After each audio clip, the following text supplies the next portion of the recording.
Thank you very much, Comrade Neo. Let me greet leadership that is here, starting with our provincial secretary, Comrade Deshi. I can see that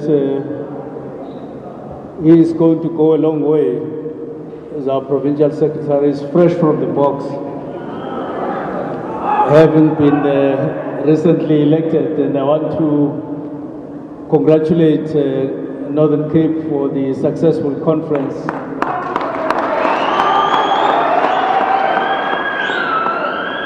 And I think all of us in the country must actually congratulate you.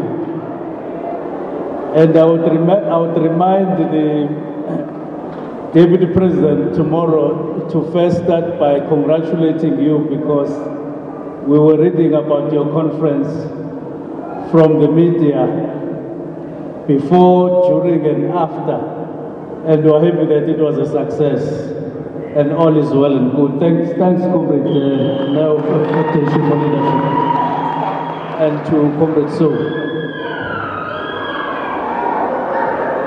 I also want to greet all the leadership that is here, members of the PEC, all of them that are here. I want to greet Comrade Timbi Siwaya, the member of the NEC. I must say that although she's young, she is our leader. She is the only person who's from the NEC in this room. So she is the most senior person to all of us. Comrade Timbi Siwaya from the Youth League, and all the Youth League members that are here, leadership and comrades. Comrade Zaman from COSATU, who addressed us earlier on. We got the message very clear, and we go along that message. And you are our ally, and we will never allow the alliance to be dissolved or to really collapse. We have a historical duty to make sure that the alliance remains intact. Thank you very much for your address. Comrades in the SACP who are amongst us, we thank you very much for your presence in this lecture today. And Regional Secretary of this particular region, and all the REC members that are present here, leadership of the branches, leadership of the sub-regions, and all comrades. Let me start by expressing my appreciations for getting invited to deliver this lecture on OR to you. It's something that I don't take for granted, especially to talk about a person like OR. I must say, from where I sit, it is easier, relatively easier to talk about OR, even though you cannot say everything about him. But what is more difficult is to behave like him. It is to be like him, and I think during this lecture and after the lecture, what all of us need to try and do all the time is to be like, is to make an effort to be like OR.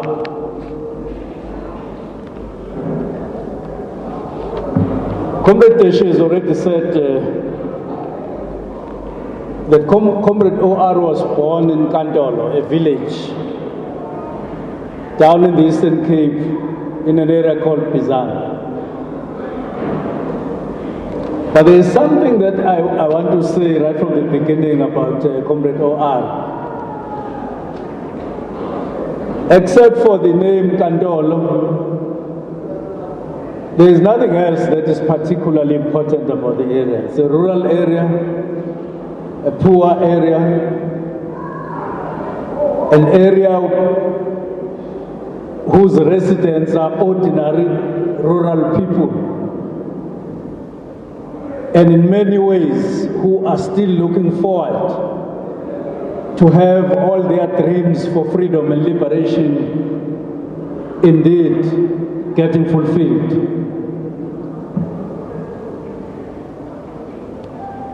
And it's no wonder at times that Comrade OR is one of the most humble people that the African National Congress has produced. Very simple, very humble throughout his life.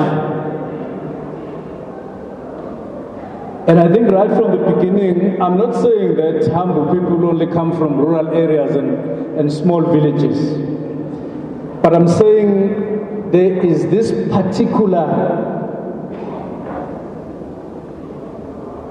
characteristic of Comrade OR, that he was a very, very humble leader of the African National Congress.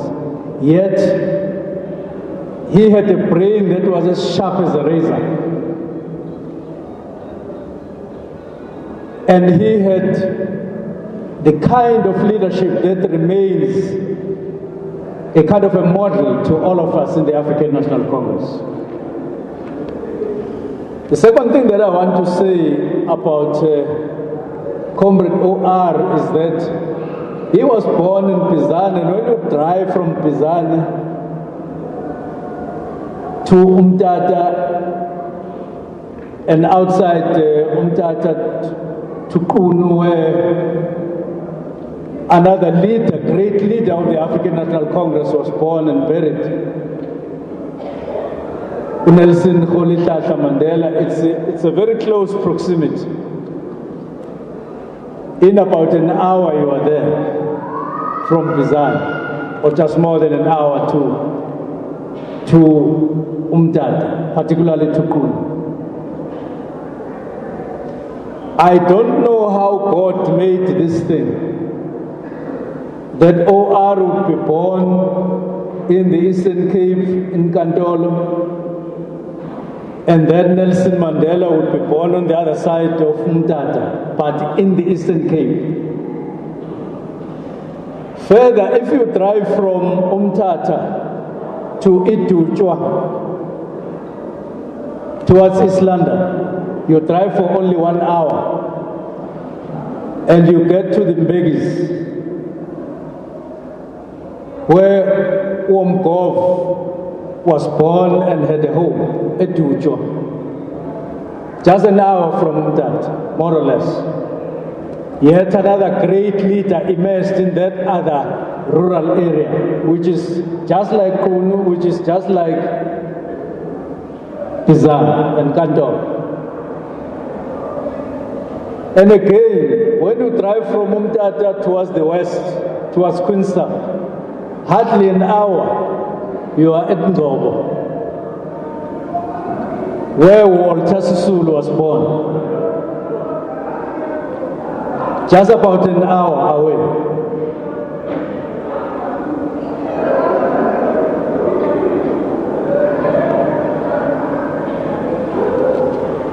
That is the fourth great leader. I'm not saying in terms of sequence, I'm just saying yet another leader in another village. And there's nothing particular about Ngobo. It's a rural area. And when you drive to the Sisulu home, there's even no tar road. You drive on a dusty road, curving and curving up until the Sisulu home. When you drive from Ngobo further towards Queenstown, you get to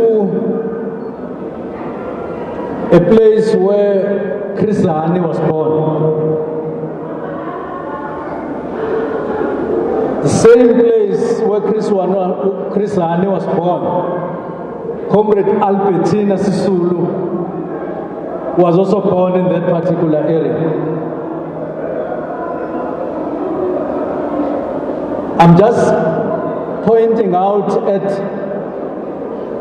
this particular blessed province, among others, where quite a prominent group of leadership of the African National Congress were born, and born at a critical time,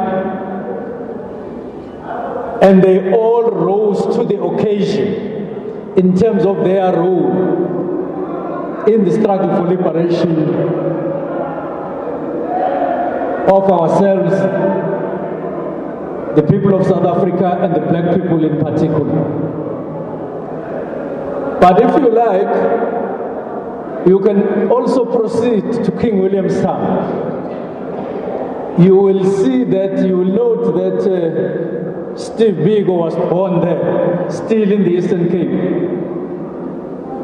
Yet another great leader who made a mark in the struggle for liberation in the country, even though he was not necessarily in the African National Congress as we know it. But then also in the Eastern Cape, there is yet another leader, Mangaliso Sobukwe of the Pan-Africanist Congress, still in the Eastern Cape, and many more others. I can't count all of them. So Comrade OR, yes, he comes from Kandolo, he comes from Bizana, he comes from a rural area, but he also comes from a province that is blessed with the leadership of a particular era that made an indelible mark in the liberation struggle for the African National Congress. And we always say the Eastern Cape is the home of the legends. Indeed it is. It's not like we don't recognize leadership from other areas, from other provinces. I was just talking about Comrade OR. I know, and I knew as I passed Vryburg, that I remember that one of the prominent leaders of the African National Congress come from there, Ruth, if I'm not mistaken. She comes from there. Ruth made a mark coming from this province, the Northern Cape, in the history of the African National Congress, serving in offices, rising, working with Mandela, working with OR at some point, rising to leadership of both the Women's League and the African National Congress itself. And I know her personally because on a number of occasions, many occasions, she came to our province in KwaZulu-Natal, leading us and guiding us in terms of organizing the ANC in a very difficult province at that time. But she shared with us how to organize the ANC in a difficult province. And we benefited immensely from those moments when she shared her leadership skills with all of us.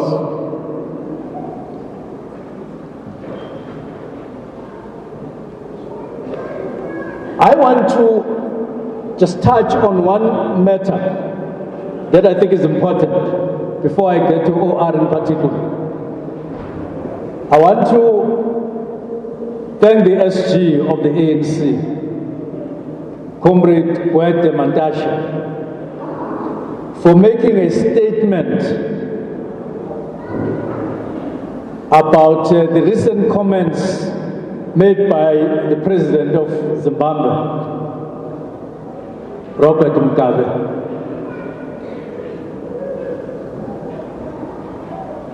He is said to have made a statement that doesn't settle down nicely in some of us,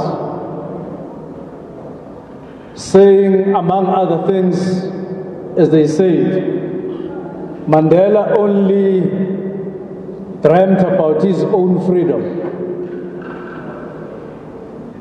And once he was free, he never cared about any other thing. And saying that is why white people are so powerful in South Africa today. As if the only thing that counts, if it is true at all, is this power of white people in South Africa. I don't know where he came across it himself. I thought that we have a government here which is a democratic government, which is dominated by the dominant national group in the country, the African people, since 1994. And there's no question about it. Even the majority in cabinet. I don't know where he sees this power of white people. If he is saying it in reference to their dominance in terms of the economy, it's something that we are dealing with. It's something that we are aware of, that we still need to transform a number of sectors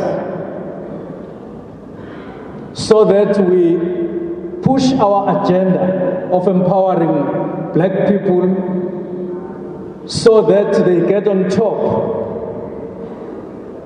in the overall economy of our country. That is not his business, it's our business. But to make derogatory remarks about Mandela, our national hero of all time, it's something that is not acceptable. We can never accept that. That is why I want to thank the SG for making those remarks. But those remarks also make us look closer, take a closer look at Mugabe himself. We are told that 2 of his sons can't get educated in Zimbabwe. They have to come to South Africa for their own education. When Zimbabwe was free in 1980, and he has been president in Zimbabwe from 1980, but he can't educate his own children in his own country. He has to come to South Africa. But secondly, we are often told that he goes to Malaysia from time to time, whenever he has a cough, to go and look for medicine and go to and be attended to by doctors. He go to Malaysia. He can't get doctors for his own health in his own country. I don't know what he wants us to say about those things before he can talk about South Africa.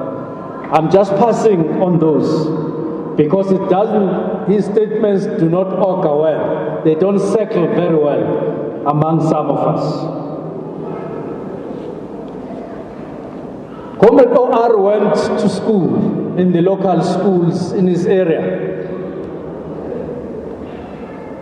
including Lovedale High School, a prominent high school in the Eastern Cape, a missionary high school. And after that proceeded to Phetoe University.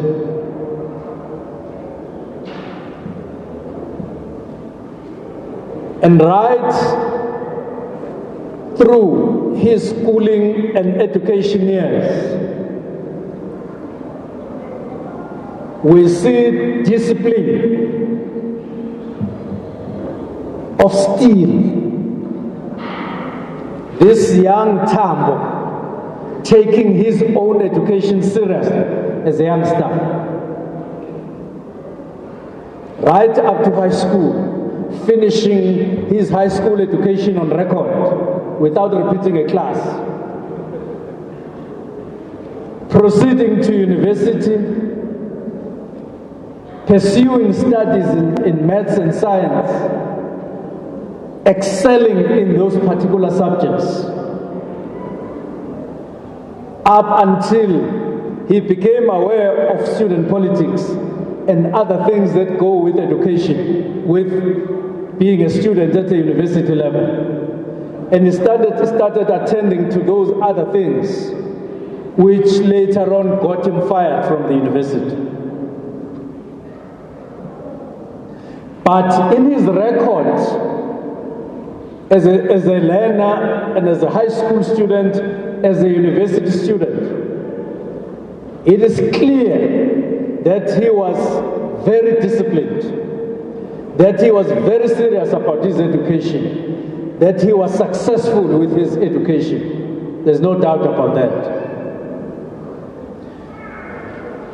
And I think all young people who are here and elsewhere in our country,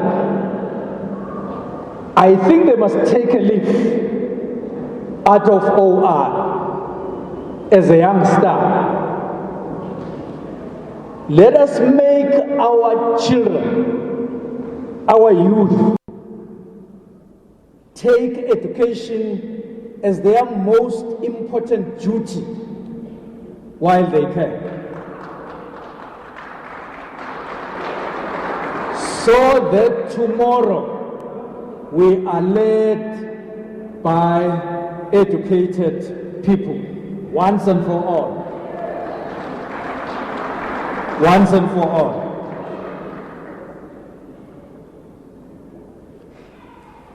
I hear that, Comrade Tembi, some learners at high school, they want to wear pototos now. The skinny type of jeans at school, particularly in Phetoe. It is not about what you wear and how you appear. It is in your brain. It is in your studies. It is in your exams. It is in your passing and proceeding to the next grade. When you work and you get a salary, you can wear as many pototos as possible, of all colors, and then that is fine. And I think we must sort of, in inverted commas, really compel our children to focus on education. I'm not saying by force, I'm saying make education so prominent and so important that they must see a reason to focus on it. And it is the duty of the Youth League in particular to try and prevail among young people to make education a priority and not allow any other thing to come to their way. That is what we expect the Youth League to do, among other things, to help us as parents, to look after young people, to say it is education that is most important, as OR did in his youth days. Comrade OR ended up after Phetoe as a teacher at Rosettenville in Johannesburg, which was his former high school. He went back to his former high school and started teaching there while completing his studies through private education. Again, he did not say, I was fired at university and therefore I will no longer make any attempt to get educated and complete my degree. He didn't say so. He pursued private studies while working as a teacher now. And he taught younger brothers and sisters met inside.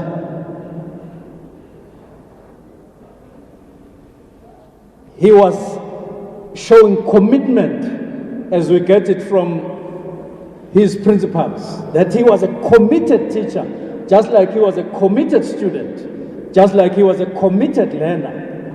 Even at high school, even as a teacher, he was disciplined. As a teacher now, highly disciplined and focused on his job as a teacher. But at the same time, he had never forgotten that outside there was oppression, and that he needed to take part and play a role as an activist and collaborate with those who were fighting against the oppressor and the oppression of the people of South Africa. So, OR is a teacher. Those of you who happen to be qualified teachers or who taught at some point, you must be proud that you pursued a profession that OR at one point practiced. So OR was a teacher. Later on, OR pursued studies in law, went on to qualify as a lawyer, went on to open a practice with Mandela, and they opened a law firm called Mandela and Tambo. They were now lawyers. The boys from Eastern Cape, from rural Eastern Cape, they were now in a law firm in Johannesburg, in the big city of gold. And they opened a first law firm by black lawyers. And they began to help other comrades who would get arrested for past laws and other related things that related to racism. And they were now defended by their own comrades. So we see not only OR, but Tambo, a disciplined learner, student, teacher, and now a disciplined lawyer, together with Mandela. But at the same time, an activist and a leader, going on to collaborate with A.P. Mda, with Lembete, with Walter Sisulu, and many more other young people of their generation, forming the Youth League in 1944. Tambo was never one-dimensional, as most of us are. He teaches, he lives it, he takes law, he practices it, he is an activist. And he gets up to leadership because of qualities that he commanded, which showed dedication and commitment and conviction once you start doing something, which are the very personal values of OR. Doing something without a divided mind. Something which was going to show later on. And doing everything with success, never failing anywhere. Never failing. Because we don't have all the time, we know that he rose through the ranks of the Youth League, became its Secretary General, became a member of the National Executive of the ANC. This thing that we call mother body, I don't know why we call it mother body, because the women, women have a league, it should be called the father board, because we are the only people who don't have a league, the men in the ANC. But it is called the mother board. He served there in his youthful days, at a very young age still. So, comrades, Comrade Tembi, for instance, I want to say to you, it's nice to talk about young generation having to take over ANC in branches and regions everywhere. But if you look back, it was never something that was done in an arbitrary way. You would not say wipe all old people because we now want to take over as young people. It doesn't happen that way. In other parts of the country, you hear people talking about this as something fashionable. It is now our time. We must take over all RECs, take over all PECs, older people, even people who are in the mid-40s, in the 50s. Just because they are not of your age, you say they are no longer useful. I think we need to look at this thing and debate it, because in the history of the ANC, young people began to play a role in the mother body while they were still youth. Nobody prevented them from doing so, and they did that effectively. They played their role effectively, and they rose up the ranks of the mother body itself, as Tambo did, as Walter Sisulu did, as Nelson Mandela himself did. So there's space for everybody, so that there's transfer of experience and so on.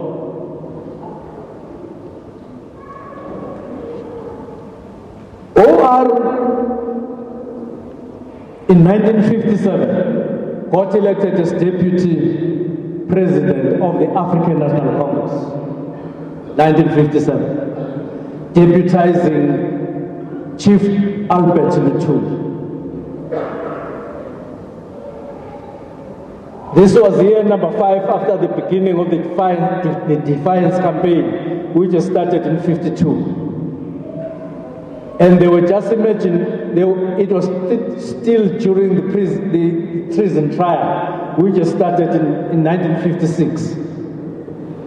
And the ANC was maturing at that particular period as a mass organization, as a result of the contribution of the Youth League, which said, look, we are tired of this politics of deputation, delegations, letters, meetings with apartheid leadership. We now want to mobilize and galvanize everybody, the masses, to be involved in the struggle for their own liberation, not just the leaders, but the masses as well. This was the input of the Youth League.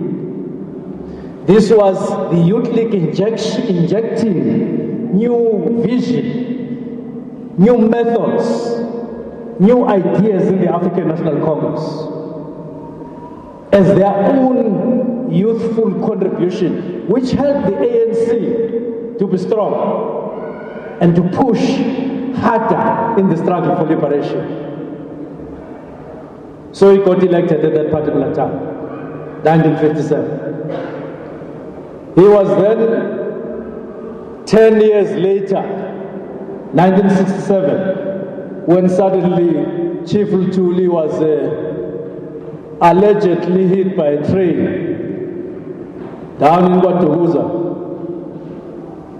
He then was called to act as president. And this was going to be the case for a long time, and the most difficult time. in the history of the African National Congress. He then later on was confirmed as president, no longer acting now, president of the African National Congress. At some point, Zuma told us something that was very interesting about OR, saying they were supposed to hold a meeting, I think in Swaziland or Mozambique. OR, he, Zuma, and Moses Mabhida.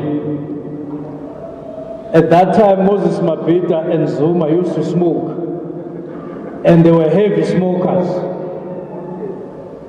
And they say, while waiting for OR to arrive in the room, they were busy smoking to a point where the whole room was so full of smoke, they could hardly see each other in the room. When OR entered the room, a non-smoker, he experienced this problem that the room is full of smoke. And he started coughing and he left the room. And he stood outside for a long time until they went to look for him because he was no longer coming back. When they inquired what has happened with the president, they found him standing there. And he said, you want to kill me, I'm not going to go back to that room. Until they realized that they had been smoking smoking too much. In other words, he was telling them that what they are doing is not correct, even for their own health. That was OR.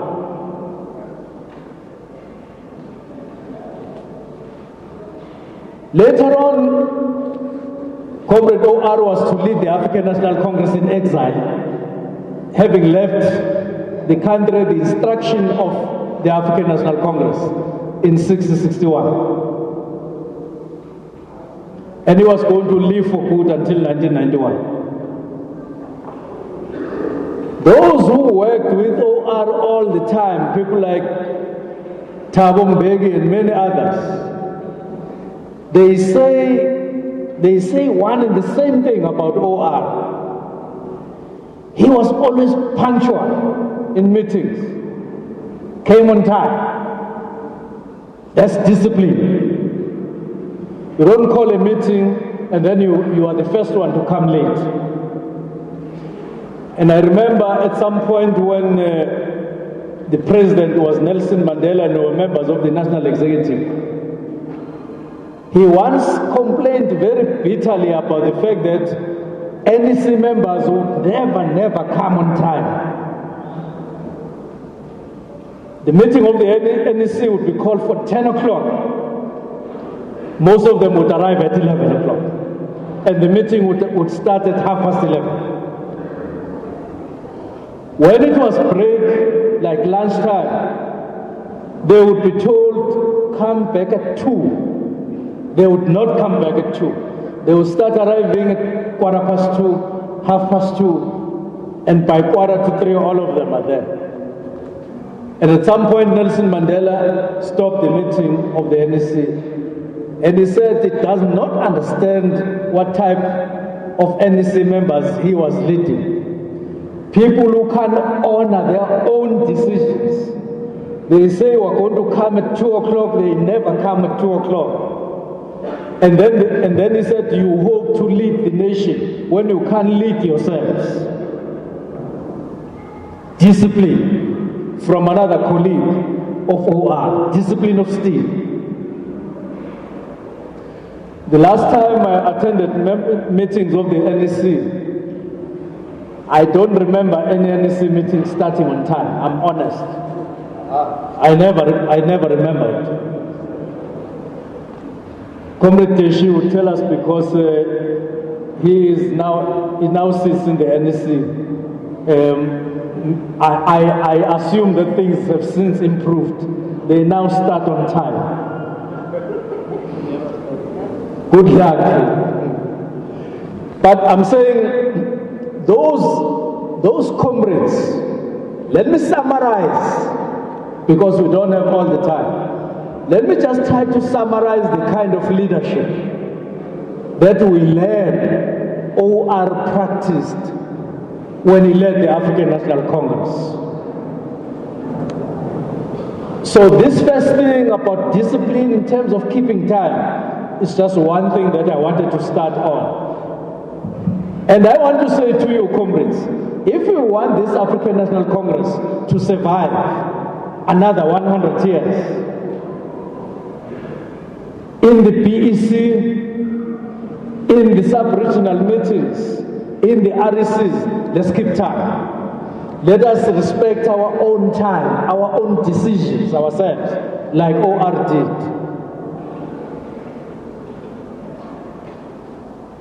Some of the values, serious values that Comrade OR practiced was principled leadership. Principled leadership. That you don't do anything anyhow, anytime. You do things in the leadership of the ANC in a particular way, at a particular time for particular reasons, making sure that you achieve your goals and the objectives of the ANC all the time. Principled leadership. Keeping time is one of those things. But the other value that OR is known for was humbleness, very humble, very down to the ground, but very high in terms of thinking, but in terms of conduct in front of all other comrades, very humble. You would put a finger in his eye without him complaining. Humble. Very simple. Indeed, we saw that even in Mandela, even in Sulu. When Mandela became president, he got into this thing of wearing these long shirts, which we had never seen in any other president wearing, until these shirts became fashionable, and we all loved them. But simplicity, identifying with ordinary people instead of wearing a suit and a tie. But you wear a shirt, so that people who still have no housing, have no water, if you go to them, it becomes easy to identify with them, and them identifying with you as a leader. So even if you get appointed as a mayor, yes, it is fine to look good, especially when you are in a meeting where you are supposed to look good. But when you go to communities, please try to be like Tambo, try to be like Mandela, try to be like that. Try to make it easy for people to identify with you. When you go to rallies, try to identify with them. You will still be a mayor afterwards. You will still be a councillor, a speaker. You will still be premier, you will still be MEC. It doesn't take anything from you. But identify with the people so that it is easy for them to identify with you. That would be OR, that would be Mandela, that would be Sisulu, that would be Chris Hani, and all other leaders who were humble. But the other value was credibility. We hear that Comrade OR commanded overall respect among ANC members, be they youth, be they women's league, be they veterans, be they soldiers, and be they professionals throughout the country and throughout the world. He commanded respect because He was a credible leader. He had integrity. This animal called integrity.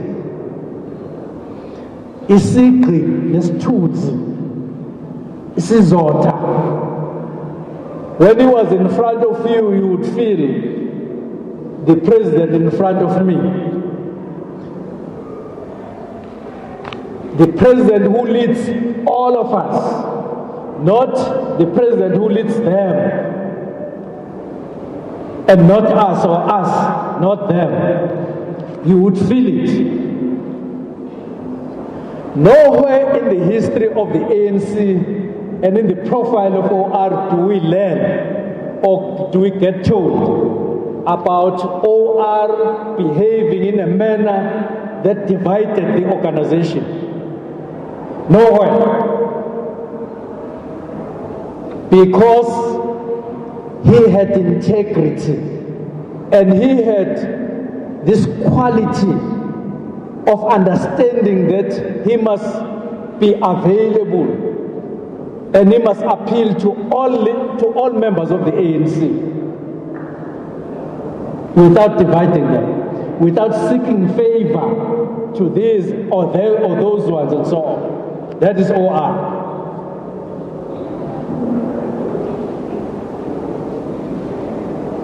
Having said this, comrades, before I say a few other things, I want to end by saying that OR, even in 1977, he said to his own comrades, if you think it is difficult to wage the struggle for liberation, wait until you are in power. You will realize that it is more difficult to keep the ANC in power than to wage the liberation struggle. That's what OR said at one point in 1977. It could be that it was true, because it could be that today we are witnessing in practice his prophecy in practice, because it is proving to be quite difficult now to keep the ANC in power, almost than to wage the struggle, as he said. Let me say why I say this thing. The integrity that we saw in OR, in Madiba, in Walter Sisulu and others is no longer a feature as it used to be in the days of OR as a leader of the ANC. Well, those were the live pictures there coming out of the John Taolo district in the Northern Cape province. That's where Senzo Mchunu, the former KwaZulu-Natal ANC chairperson, is addressing the OR Tambo Memorial Lecture and saying that despite his humble rural background, OR Tambo grew to become an influential and great leader of the ANC, a fine teacher and an excellent lawyer. And the sayings that all those who worked with OR Tambo always attested to his high levels of discipline and punctuality, his principled leadership, that is, and his simplicity. But he also took a swipe at Zimbabwean President Robert Mugabe for his criticism of former President Nelson Mandela, saying that until President Mugabe is able to educate his students inside Zimbabwe, and until he is able to get his medical treatment in Zimbabwe and not in Singapore, he should not criticize South Africa. And he made it abundantly clear that Mugabe's remarks on Mandela did not go down well with many in the ANC. So that there was part of the memorial lecture by Senzo Mchunu in the Northern Cape.